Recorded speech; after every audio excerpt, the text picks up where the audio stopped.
In today's video, I'm going to teach you how to add a filter in a Confluence table. We'll walk through creating a database, importing some sample data, and then applying a filter to show only the rows you want to see. Let's get started. First, open Confluence in your browser and log into your account. Once you're signed in, you'll land on your main dashboard, which is where we'll begin building our database table. Now we need to create a fresh database to work with. Look up to the top navigation bar and click the Create button.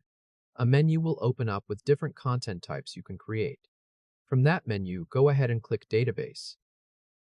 Confluence will generate a new, empty database for you. At the very top of this new database, you'll see a placeholder title. Click directly on that title so you can rename it. With the title field active, type the database name as Launch Tasks Filter Demo. Take your time and enter that name exactly as shown. Once you typed it in, press Enter on your keyboard to confirm the name. Next, we're going to import a CSV file to populate the table with sample data. Look to the top right corner of your database and click the three dots icon. This opens an additional options menu. From the options that appear, click Templates and Import. A new panel will open showing you the available templates. At the top of this panel, click the Import tab to switch over to the Import options. You'll now see a list of import sources. Find the entry for CSV and click the plus button right next to it. A file picker window will open from your computer. Navigate to where your sample file is stored and select launchtasks.csv. This is the file we'll be using as our sample data for this demonstration. Once you've highlighted the file, click the Open button to send it through to Confluence.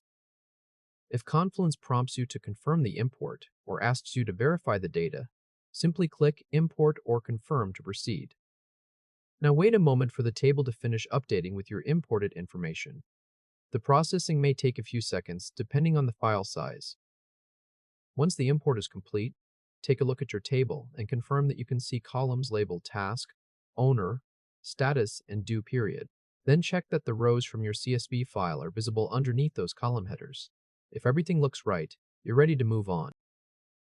Now for the main part of this tutorial, we're going to add the filter. At the top of your database table, locate and click the Filter button. A filter configuration panel will appear, asking you to define your filter conditions. Click the Field dropdown first to choose which column you want to filter by. From the list of available fields, select Status. Next, you need to specify the comparison condition. Click the Condition dropdown to open it. From the options that appear, select the option labeled Is. This tells Confluence that you want to match a specific value exactly.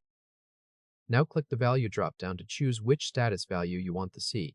From the list of status values, select In Progress. If Confluence prompts you to create or apply the filter at any point, go ahead and click that button to lock it in. With your filter set, it's time to save the view so it stays in place. If you see a Save View button near the top of the page, click it to preserve your filtered configuration. Then confirm that your table now only displays rows where the status column equals In Progress. The final result is that your database table is filtered, and only the matching In Progress rows should remain visible. In our sample table, you should now see Draft Launch Email and Review Beta feedback displayed, while the To-Do and Done rows are hidden from your current view. Congratulations! You've successfully added a filter to your Confluence database table and saved your filtered view for future use.